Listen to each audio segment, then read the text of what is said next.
마태복음 5장 5절 말씀 한번 보도록 하겠습니다. 마태복음 5장 5절 말씀입니다.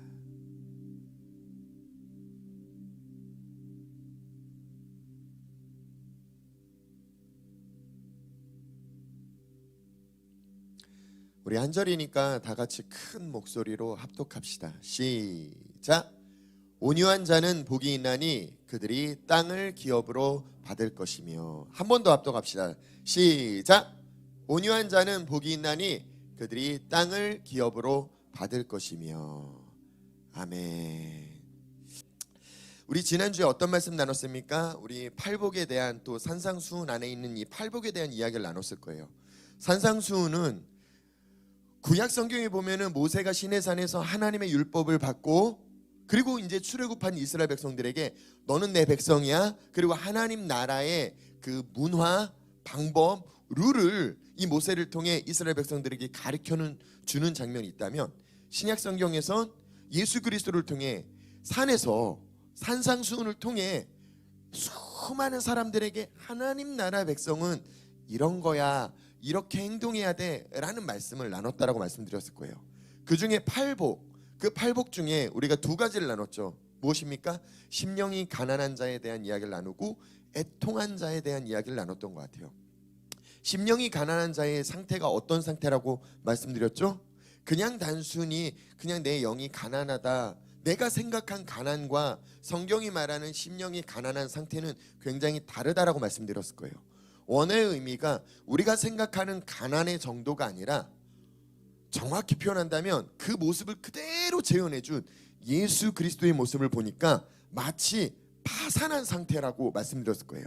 이 땅에서 그냥 아무것도 없고 그냥 사람들에게 끌려다니며 모진 고통, 핍박을 받으시면서 십자가를 못 박혀 죽으시는 그 상태가 심령이 가난한 상태라고 말씀드렸을 거예요.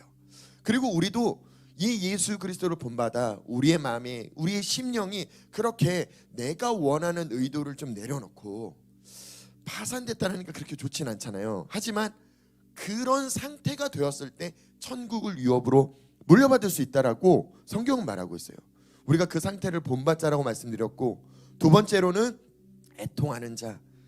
이 애통하는 자가 위로를 받을 것이다 라고 이야기를 했는데, 더 정확하게 표현하면 위로를 주는 자는 애통함이 먼저 있어야 된다라고 말씀드렸을 거예요.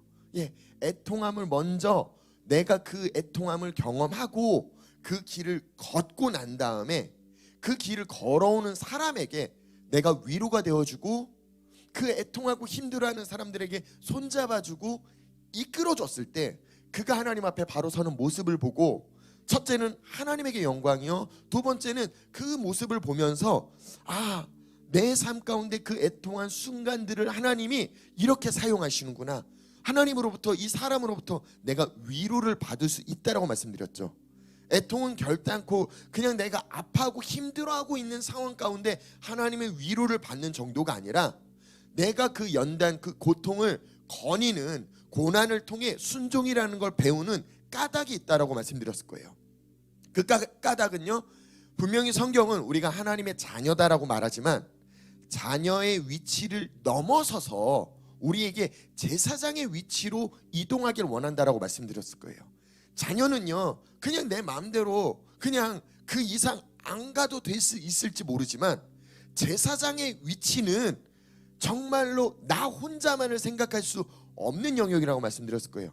다른 사람, 그 무리에서 한 사람을 뽑게 되고 하나님의 말씀 안에 하나님을 대변해서 그 사람들을 위해 주는 자가 제사장이라고 말씀드렸을 거예요. 기억하십니까? 기억하시죠? 예, 그러기 때문에 우리가 애통한 마음을 지니는 건, 더 정확하게 너희가 왕 같은 제사장이 된다라는 말씀이 성취되는 거고 이루어지는 거예요. 우리가 제사장 모습 거기서 멈추는 것이 아니라 왕의 위치까지 계속 자라나셔야 된다라고 말씀드렸을 거예요.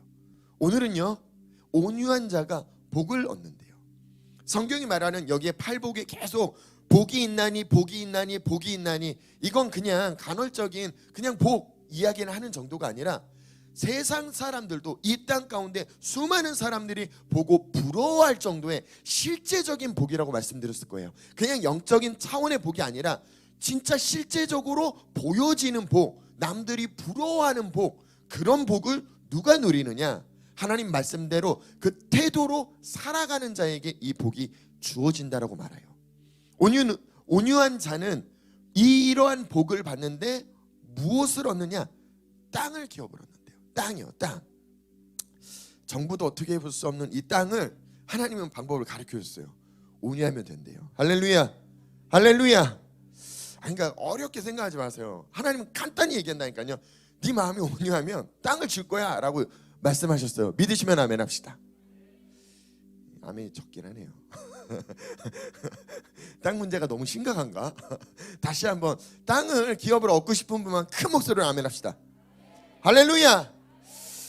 민수기 12장 3절에 보니까요, 이 땅 가운데 구약 성경에 정말 사람들 중에 최고로 온유한 사람을 성경에서 말하고 있더라고요. 한번 볼까요? 민수기 12장 3절엔 이 사람 모세는 온유함이 지면의 모든 사람보다 더하더라. 무슨 이야기입니까? 그 땅 가운데 사람들 중에 이 모세라는 인물이 가장 온유하다라는 거예요. 이 모세가 지녔던 온유함을 우리 모두가 지니기를 예수님의 이름으로 축복합니다. 할렐루야. 시편 37편 11절에도 보니까요, 다윗도 이런 고백을 해요. 온유한 자들은 땅을 차지한대요. 그러니까 동일한 얘기를 계속 반복적으로 해요. 풍성한 화평으로 즐거워할 거래요. 온유한 자가요. 온유한 자가요. 성경이 말하는 이 온유한 자는요, 자기 스스로 자기를 방어하지 않더라고요. 또한 다른 이들에게도 복수하지 않더라고요. 또한 성경은 굉장히 많이 겸손한 자를 온유한 자라고 표현해요. 그리고 히브리어 헬라어 원어의 의미로 보았을 때 이 온유라는 단어를 어떻게 해석하느냐? 야생마인데요, 잘 길들여진 상태를 온유라고 표현하더라고요. 이 온유라는 상태까지 이르기까지는 굉장히 많은 연단의 시간이 그에게 주어지지 않나라는 생각을 해봐요. 우리가 어릴 때는요, 어린애들이 무언가 필요하고 원하는 걸 취하려고 부모에게 떼를 써요. 또한 자라면서 성인이 되면요, 이기적인 나의 필요를 위해 굉장히 떼쓰면서 이 땅 가운데 살아가게 되더라고요. 그런 자들의 마음이 어떻게 됩니까? 잘 길들여지는, 하나님의 뜻에 잘 길들여진 상태를 성경은 뭐라고 표현합니까? 온유라고 표현한다고요. 그래서 오늘 이 모세에 대한 인물에 대해서 조금 깊게 좀 나눠 보았으면 좋겠습니다. 모세의 삶을 잘 들여다보면 얼마나 위험이 있고 그 왕자로서 어떤 대우를 받으며 살았을지 상상이 가십니까? 40세가 됐을 때 깨닫기 시작해요. 내가 어느 나라 사람이라는 걸. 그리고 난 다음에 성경에 보니까요, 깨닫고 난 다음에 어느 날 갔더니 노동하는 곳에서 애굽 사람들이 이스라엘 사람들을 호되게 다루고 있는 거예요. 그 모습을 보고 어떻게 합니까? 마음이 불편하기 시작한 거예요. 어제까지만 해도 내가 몰랐을 때는 그 장면이 하루 이틀이 아니었을 텐데 그냥 막연하고 괜찮았던 그 장면이 하루아침에 내가 어떤 존재인지를 깨닫고 난 다음부터는 갑자기 이스라엘 사람들의 편을 들기 시작해요. 그리고 애굽 군사를 죽여서 안매장해버려요. 자기 마음 가운데 내 백성을 위했다라는 마음이 있겠죠. 자기만의 의의가 충만했을 수도 있을 거예요. 그리고 이스라엘 사람들끼리 서로 다투는 걸 봤을 때 간섭하기 시작해요. 출애굽기 2장의 그 간섭하는 장면 가운데 그 이스라엘 백성들은 뭐라고 표현하느냐? 네가 뭔데? 네가 뭔데 우리한테 이래라 저래라 하냐는 얘기예요. 네가 그 애국 군사를 죽인 거 우리 다 알아. 그 얘기를 듣는 순간 모세가 어떤 마음이 들까요? 갑자기 두려웠대요. 그리고 이 애굽 땅을 떠나기 시작해요. 보십시오. 하루아침에 출생의 비밀을 알았어요. 갑자기 애굽 땅이 멀어지기 시작했어요. 자기 마음 가운데. 그리고 내 백성이라고 생각하고 내가 막 이들을 도와주고 싶었던 마음이 있었던 그 모세의 마음 가운데 이스라엘 사람들이 네가 뭔데 하는 거절감을 느끼기 시작해요. 나는 의이고 호이고 좋은 뜻으로 그들에게 내 백성을 위한 그 마음을 나는 표현했을 뿐인데 오히려 돌아오는 건 거절이었다고요. 이 거절 가운데 모세는 좌절하고 두렵고 도망가기 시작해요. 도망가서 오랫동안 광야 생활을 보내게 되죠. 그리고 출애굽기 3장엔 하나님이 이 모세를 방문하게 돼요. 내 백성들이 외치는 소리가 내게 사무친다고. 그러니까 너 애굽 땅을 갔으면 좋겠어. 근데 이 모세를 만나는 장면 가운데 모세에게 하나님이 뭘 요구하시냐? 내 신을 벗으래요. 자기가 자기의 정체성을 깨달았잖아요. 내가 어떤 민족인지를 깨달았다고요. 깨달았는데 내 신을 벗어라. 네 방법을 벗으라는 거예요. 네 생각을 내려놓으라는 거예요. 여긴 거룩한 곳이니 거룩한 곳으로 들어오려면 네 생각, 네 방법, 네 마음을 내려놔야 돼 라는 걸 요구하시더라고요. 오늘 이 모세의 여정을 계속 설명을 드리는 까닭을 잘 생각해 보시면 좋을 것 같아요.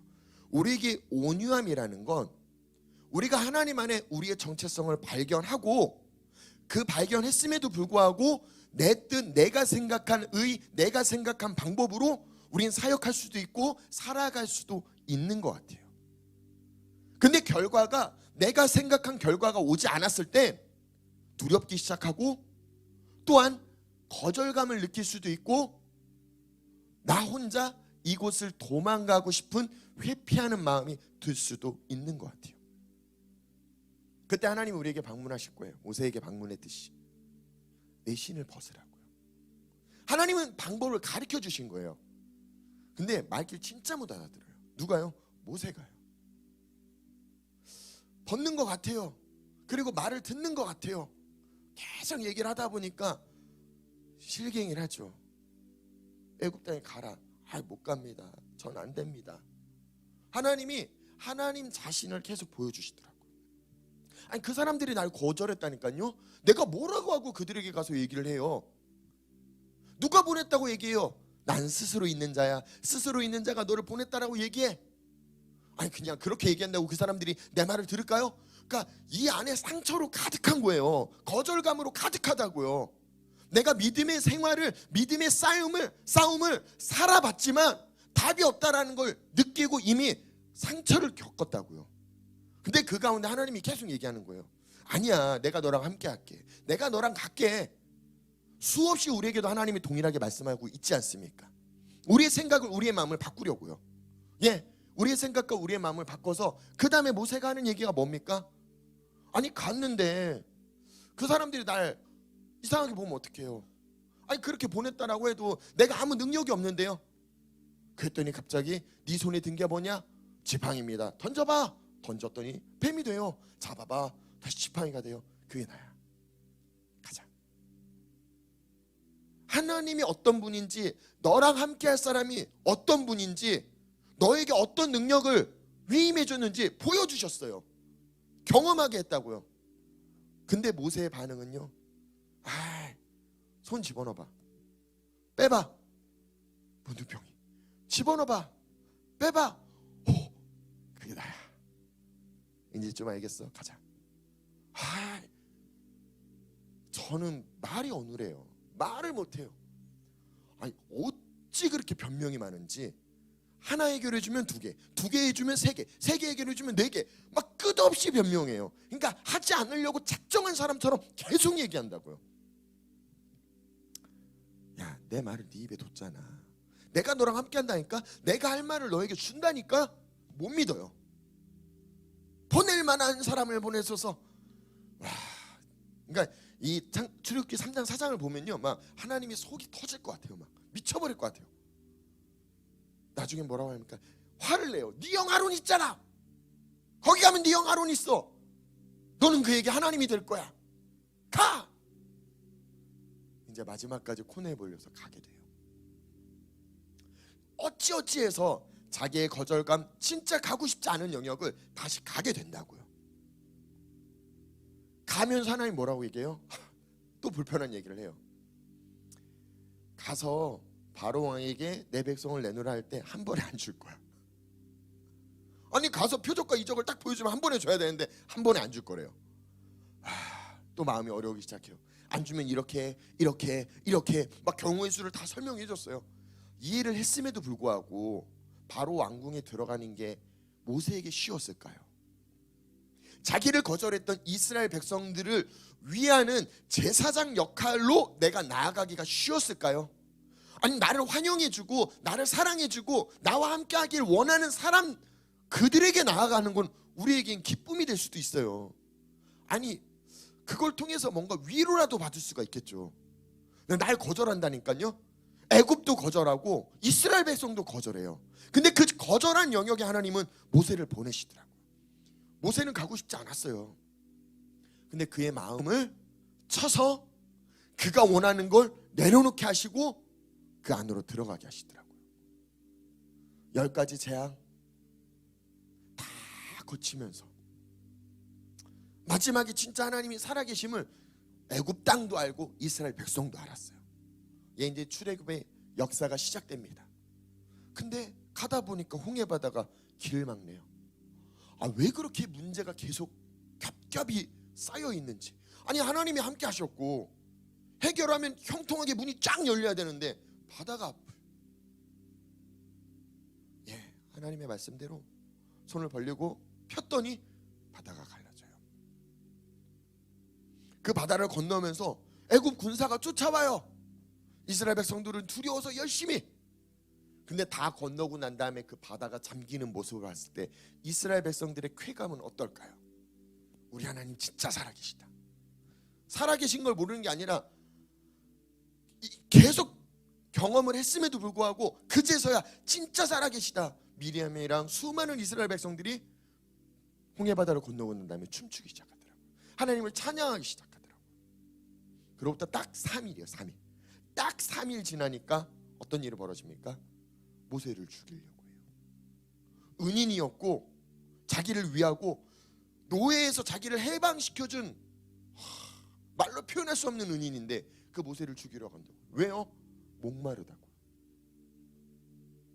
성도님들이 모세라면 기분이 어떻습니까? 물에 빠진 사람 건져였더니 내 짐 안 건져냈다고 막 오히려 막 적반하장으로 계속 나한테 소리 질러요. 배고프다고 밥 사줬더니 밥을 사주려면 이런 거밖에 안 사주냐고. 기가 차지 않습니까? 그럼 우리는 어떻게 합니까? 쟨 상종할 애가 아니야 하고 더 이상 상종하지 않은 거예요. 모세는요 그런 자들에게 물을 줬어요. 물 주고 나니까 뭐예요? 밥 달래요. 그러니까 만나를 통해 밥을 줬어요. 밥 줬더니 뭐래요? 이거 지겨워서 못 먹겠다고.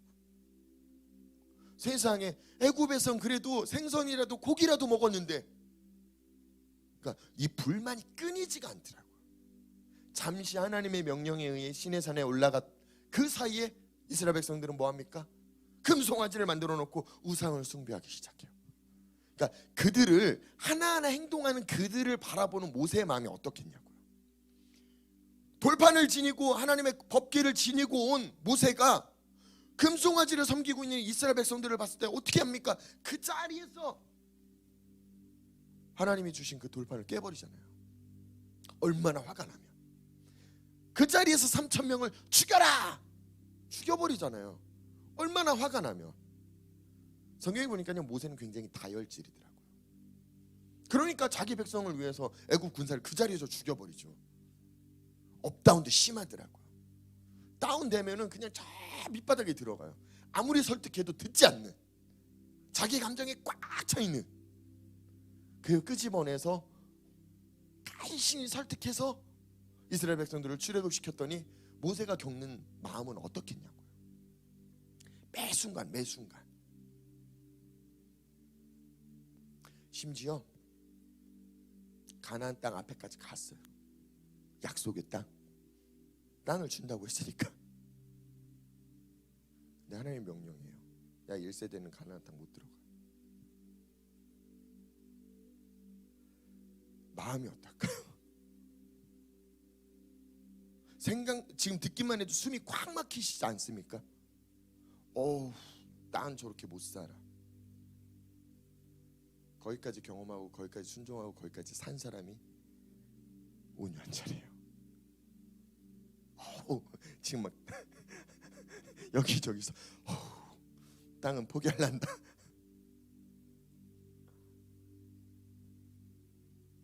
신약 성경에서도 동일하게 이렇게 온유한 모습을 지니신 한 분이 있으시더라고요.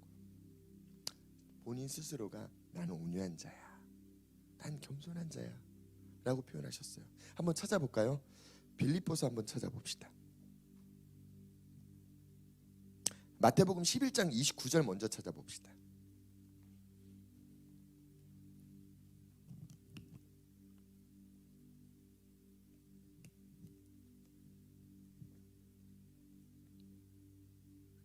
예수님이 직접요, 나는 마음이 온유하고 겸손하대요. 그러니까 나의 멍에를 메고 내게 배우래요. 잘 들여다보세요. 예수님이 자기 자신을 온유하다라고 표현하셨고 겸손하다라고 표현하시고, 그냥 나만 온유하고 겸손한 것으로 그치는 것이 아니라 너희 내게 와서 배우래요. 그러니까 예수님이 샘플이 돼야 했던 것 같아요. 그리고 그 샘플을 우리는 꼭 배워야 되는 것 같다, 성경은 이야기를 하더라고요. 그냥 단순히 예수님은 그런 분이지 라는 차원이 아니라, 예수님뿐만 아니라 모세도 그런 삶을 겪었잖아요. 엘리야 같은 경우도 850대 1로 우상숭배와 싸웠잖아요. 그래서 하늘에서 불이 내려와요. 그때 엘리야가 기대했던 건 무엇입니까? 이제 우상숭배자들이 다 죽었으니까 이제 하나님의 나라가 회복되겠구나. 근데 그 다음 장으로 넘어가자마자 이세벨이 딱 얘기하더라고요. 내가 반드시 엘리야를 찾아서 죽여버리겠다고. 그 소식을 들은 엘리야가 어떤 마음일까요? 분명히 바뀔 거라고 믿었는데 안 바뀌더라고요. 그냥 850명만 죽었을 뿐이지 이 세상은 바뀌지가 않는 거예요. 그때 엘리야가 두려워서 동굴에 숨어버리더라고요. 그 대선지자인 엘리야가요. 우린 믿음의 여정이라는 곳은 이 여정 가운데 이런 경험들을 다 하게 되는 것 같아요. 내가 생각한, 내가 기대한 모습만 나타나는 게 아니라 이 여정을 우리에게 허락하신 까닭이 성경은 있대요. 예전에도 한번 말씀드렸을 거예요. 하나님은 우리에게 시간이라는 걸 허락하셨다고요. 그리고 이 시간의 영역 안에 무언가 우리가 발견하게 하시고 찾게 하시고 깨달아 알게 하셨다고요. 그래야만 우리의 원래 모습을 회복할 수 있다라고 말씀드렸을 거예요. 심령이 가난한 상태요, 애통한 자의 상태요, 온유한 자의 상태요. 다릅니까? 아니요. 단어가 다르고 뜻이 다른 것 같은데 결국 하나로 연결되더라고요. 예수님은 고난을 통해 이 고난의 여정을 걸으시면서 순종이라는 걸 배우셨대요. 그 모습을 빌립보서는 이렇게 표현해요. 빌립보서 2장 한번 볼까요? 빌립보서 2장 3절 보니까요,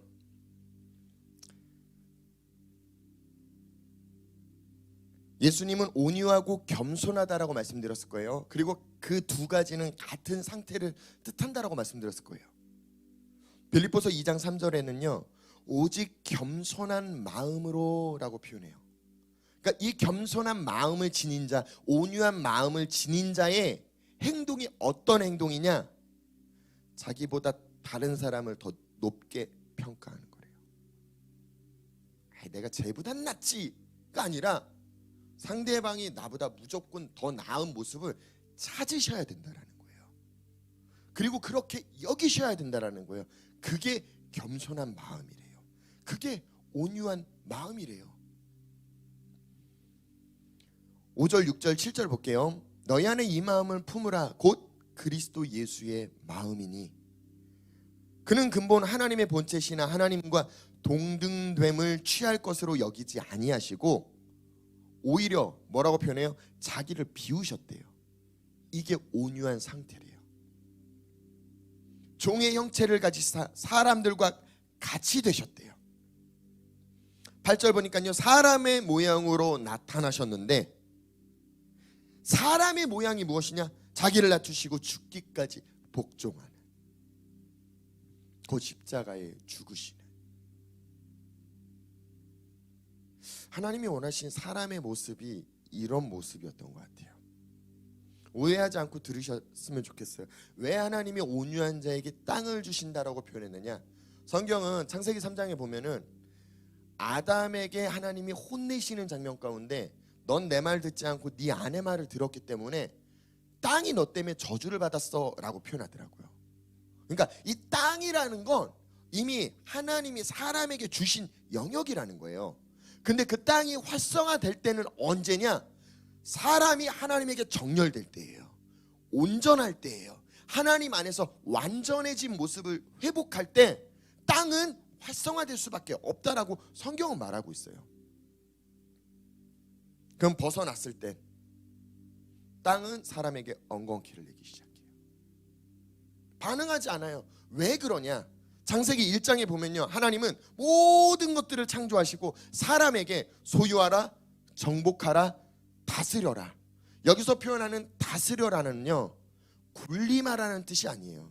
그 위에 서서 내가 가장 높아 라는 뜻이 아니라고요. 성경의 표현은 돌봐주라는 거예요. 섬겨주라는 거예요. 땅도, 동물들도, 수많은 피조물들을. 제 결혼식 때 윤 목사님이 저한테 선물을 보내셨는데 난을 하나 보내셨어요. 제가 난을 키워봤나요? 난이 그렇게 키우기가 어렵다고 하더라고요. 그러니까 저는 이제 목사님 선물 주셨으니까 정성스럽게 내가 큰맘 먹고 난을 길러봐야지 하고서 계속 물을 줬네요. 어떻게 됐을까요? 돌아가셨어요.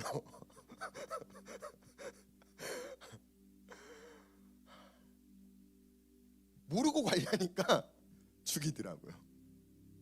내 열정으로 관리했다니까 죽여버리더라고요. 이걸 코로나 끝나면 오신다고 했는데 어떻게 할런지 어딨냐 나한테 분명 저한테 물어보실 텐데, 이게 이제 저뿐만 아니라 저에게는 조금 보통 가격의 난을 주셨고 부모님 걸로는 비싼 걸 주셨어요. 2개를 보내셨는데 또 제가 이제 오지랖으로 2개를 제가 다 관리하겠다고 2개를 다 손댔다가 어떻게 됐을까요? 다 제가 돌봐주고 섬겨주지 못하고 저 세상으로 보내버렸어요. 아이고, 이 윤 목사님 오면 이제 책망을 제가 어떻게 들어야 되는지. 그 어딨냐 이제 분명히 물어보실 거거든요. 성격이, 야 내가 준 거 난 어딨냐 보이지가 않는데, 이미 먼저 천국 가셨습니다. 말을 해드려야 될 것 같아요. 예, 맞아요. 이 땅 가운데 수많은 것들을 돌봐주고 섬겨주기 위해서는요,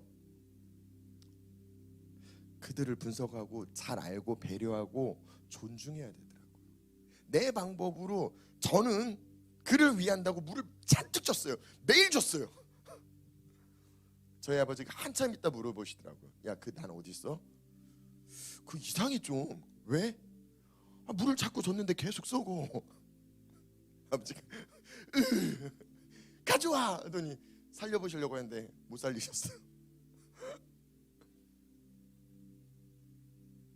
하나님이 이 땅을 소유하고 정복하고 다스려라는 건 철저하게 우리가 그것들을 섬길 마음이 먼저 필요한 것 같아요. 굴림이 아니더라고요. 근데 이 질서는요, 오늘날 세상에서도 그렇게 다르지 않더라고요. 요즘 많이 데모하고 문제가 터지는 것들 잘 보세요. 대기업의 오너들이 자기 가정만을 위한 회사로 여기면 어떤 문제가 벌어지나요? 문제가 여기저기서 터지죠. 그럼 대기업 오너들은 뭘 생각해야 되나요?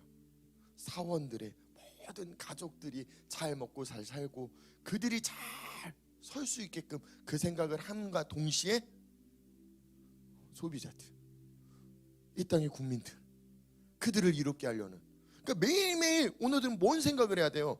자기를 위한 생각을 하는 순간 문제가 터지더라고요. 근데 다른 것들을 배려하고 생각하는 순간부터는 사람들이 우리나라에서도 대통령이라는 분을 뽑잖아요. 사람들 중에 제일 높은 위치에 올려놓는 것 같잖아요. 근데 그 대통령이 자기를 위하면요, 데모하잖아요. 끌어내리려고 하잖아요. 맞아요. 하나님이 우리에게 주신 위치가 있다라고요. 근데 그 위치를 내가 생각하는 방법으로 내가 해석을 해버리면 문제가 벌어지더라고요. 그래서 성경은 계속 우리에게 두드려주는 거예요. 모세가 엄청난 왕자로서 살았음에도 불구하고 그를 패대기에 치시고 다시 설득시키시고 그를 다시 한번 걷게 하신 그 여정을 봤더니요, 모세를 위한 삶이 하나도 없더라고요. 하나님의 백성을 위한, 하나님을 위한. 심지어 모세는 가나안 땅에 들어가지도 못했어요.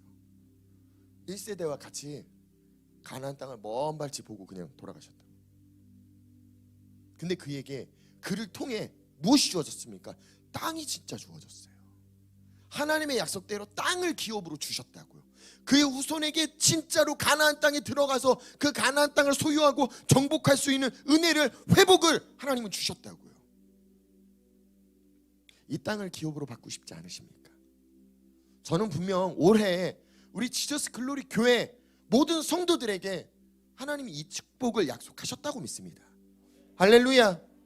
그럼 우리가 하나님이 어떤 생각, 어떤 마음을 지녔는지 우리가 그걸 본받아 담지 않는다면, 예수 그리스도의 모습을 본받아 담지 않는다면, 이전처럼 나를 위해 내가 원하는 삶을 계속 살아가신다면 내게 주신 축복은 온전히 회복되지 않더라고요. 내게 주신 그 모든 축복의 영역은 내게 엉겅퀴를 내버릴 거예요. 저는 올해 정말 우리 성도들이 우리 같이 이 땅을 기업으로 받았으면 좋겠어요. 천국을 유업으로 받았으면 좋겠어요. 하나님의 위로와 사람들의 위로를 진짜 취하는 우리가 되기를 예수님의 이름으로 축복합니다. 그러기 위해서 오늘도 이번 한 주간도 우리 같이 묵상하지 않겠습니까?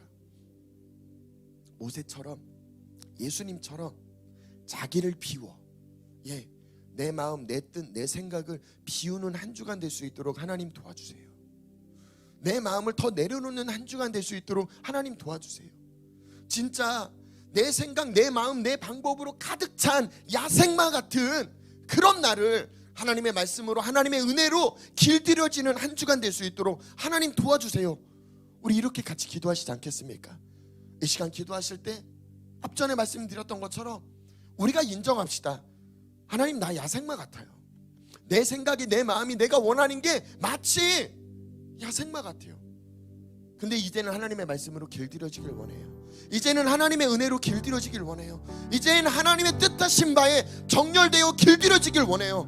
하나님, 내게 은혜를 더하시옵소서. 내게 그 마음을 허락해달라고, 내게 그 정신을 허락해달라고, 예수 그리스도의 정신과 마음이 오늘 우리에게 부어지기를 간절히 소원하는 마음으로 우리 같이 주여 한번 외치며 합심해서 통성으로 기도하며 나아갑시다. 주여!